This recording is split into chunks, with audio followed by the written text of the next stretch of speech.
सभी को नमस्कार। कैरियर फर्स्ट चैनल पर आप सबका स्वागत है।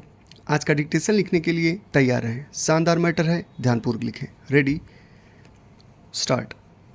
आर्थिक विकास की उच्च दर प्राप्त करने के लिए घरेलू पूंजी निवेश बढ़ाने में विदेशी पूंजी निवेश से बड़ी मदद मिलती है। इससे न केवल घरेलू उद्योग लाभान्वित होता है, बल्कि उपभोक्ताओं को उन्नत प्रौद्योगिकी, विश्व में प्रचलित प्रबंधन कुशलता, मानव और प्राकृतिक संसाधनों का पूर्ण उपयोग, भारतीय उद्योगों को अंतर्राष्ट्रीय बाजार में स्पर्धात्मक बनाने, निर्यात बाजारों को खोलने, अंतर्राष्ट्रीय स्तर का सामान और सेवाओं का लाभ भी मिलता है। इसीलिए भारतीय उद्योग को अपनी गतिविधियां चलाने में और सुविधा देने के उद्देश्य से सरकार ने नकारात्मक सूची को छोड़कर अन्य सभी मामलों में स्वतः प्रत्यक्ष विदेशी निवेश की अनुमति दे दी है। स्वतः विदेशी निवेश का सीधा सा अर्थ यह है कि विदेशी निवेशकों को निवेश करने के 30 दिनों के भीतर और कोई शेयर जारी करने के भी 30 दिनों के भीतर भारतीय रिजर्व बैंक को इसके बारे में सूचित करना है। गैर प्राथमिकता वाले उद्योगों में विदेशी निवेश को उदार बनाने के लिए विदेशी निवेश संवर्धन बोर्ड का गठन किया गया है, ताकि बहुराष्ट्रीय कंपनियों के विदेशी निवेश संबंधी मामलों का निपटारा यथाशीघ्र किया जा सके। सरकार ने उच्च प्राथमिकता वाले उद्योगों में अंतर्राष्ट्रीय तकनीकी संधियों को स्वतः स्वीकृति की सुविधा प्रदान करके विदेशी तकनीक के आयात का मार्ग प्रशस्त किया है। सार्वजनिक क्षेत्र में विनिवेश के प्रति सरकार ने यह नीतिगत घोषणा की थी कि जीवनक्षम सरकारी क्षेत्र के कारखानों का पुनर्गठन कर उन्हें समुचित सहायता दी जाएगी और न चल सकने वाले सरकारी कारखाने बंद कर दिए जाएंगे। असामरिक महत्व के सभी कारखानों में सरकारी शेयर पूंजी घटाई जाएगी, किंतु कर्मचारियों के हितों की पूरी सुरक्षा की जाएगी। इस नीति के अंतर्गत भारत एल्यूमीनियम कंपनी, विदेश संचार निगम लिमिटेड (CMC) तथा IBP आदि का निजीकरण कर दिया गया। सरकारी क्षेत्र के कई होटल बाजार मूल्य से कम पर बेच दिए गए। सरकार ने केवल लाभ अर्जित करने वाले सार्वजनिक क्षेत्र के उद्योगों का निजीकरण किया, जिससे स्पष्ट है कि इस कार्यवाही में राजग सरकार की नीयत साफ नहीं थी। अब संयुक्त प्रगतिशील गठबंधन की सरकार ने जिस न्यूनतम साझा कार्यक्रम को स्वीकार किया है, उसमें कहा गया है कि जीवन बीमा निगम और साधारण बीमा निगम सार्वजनिक क्षेत्र में बने रहेंगे और लाभ कमाने वाली इकाइयों का आगे निजीकरण नहीं किया जाएगा।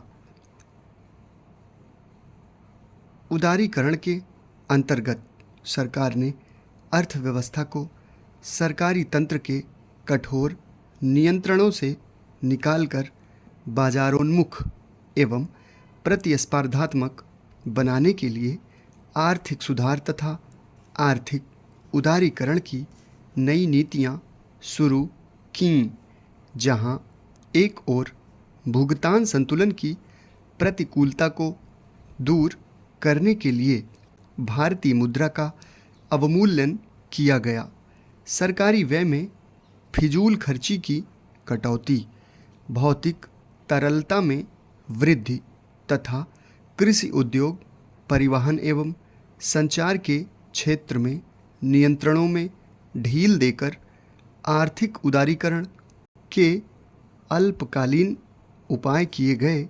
वहीं दूसरी ओर दीर्घकालीन आर्थिक सुधारों के अंतर्गत अर्थव्यवस्था में संरक्षणवादी प्रशुल्क बाधाओं के समापन, वित्तीय एवं बैंकिंग संस्थाओं के निजीकरण, सार्वजनिक उपक्रमों में विनिवेश तथा उनमें भी निजीकरण को प्रोत्साहन देना, कृषि उद्योग एवं परिवहन तथा संचार के क्षेत्र में नियंत्रणों में ढील एवं सुधारों का सिलसिला चालू किया। उदारीकरण के लिए भारत में कई महत्वपूर्ण कदम उठाए गए। अधिकांश क्षेत्रों में औद्योगिक लाइसेंस प्रक्रिया को समाप्त कर दिया गया। उद्योगों के विस्तार या नए निवेश के लिए सरकार से अनुमति लेने को आवश्यक नहीं समझा गया। सरकारी क्षेत्र के लिए उद्योगों की संख्या 17 से घटाकर 6 कर दी गई। विदेशी प्रौद्योगिकी पूंजी एवं बहुराष्ट्रीय कंपनियों को आमंत्रित किया गया। सार्वजनिक क्षेत्र को आरक्षित क्षेत्रों में कार्य करने, अपनी रुग्णता को ठीक करने तथा सरकारी भागीदारी को वित्तीय संस्थानों, श्रमिकों एवं जनता तक विस्तृत किया गया। आयातित वस्तुओं में छूट दी गई। निर्यात की वस्तुओं को अधिक प्रोत्साहन दिया गया। इन निर्णयों से कुछ अच्छे परिणाम सामने आए, किंतु ये नीतियां व निर्णय पूर्णतः कारगर साबित नहीं हो सके। भारतीय अर्थव्यवस्था में उदारीकरण की नीति मिश्रित अर्थव्यवस्था से भिन्न, पूंजीवादी, निजीकरण उन्मुखी, देसी और विदेशी प्रतिस्पर्धा के आधार पर विकसित हुई है। भारत की लुंज-पुंज अर्थव्यवस्था को ढुलमुल राजनीतिक नेतृत्व द्वारा जिस तरह से बिना ठोस तैयारी के विश्व प्रतिस्पर्धा में झोंक दिया गया है, उससे नकारात्मक असर साफ नज़र आने लगे हैं। बहुत से भारतीय उद्योग बंद हो गए हैं। बेरोजगारी बढ़ी है। भारतीय श्रमिकों के विदेशी तकनीक के साथ चलने के लिए योजनाबद्ध ढंग से कार्य कुशलता बढ़ाने का कार्य नहीं किया गया है। सार्वजनिक क्षेत्र के उद्योगों की रुग्णता को दूर करने एवं उनके आधुनिकीकरण के ठोस उपाय नहीं किए गए हैं।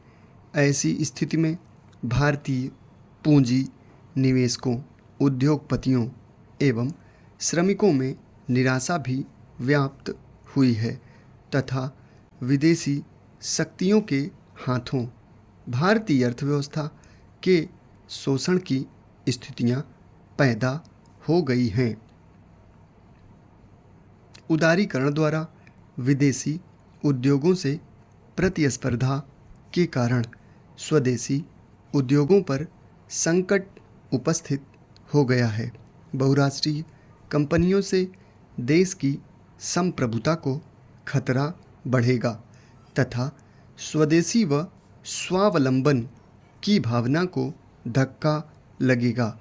विदेशी बहुराष्ट्रीय कंपनियां भारतीय अर्थव्यवस्था पर अपना वर्चस्व स्थापित करके शोषण कर रही हैं।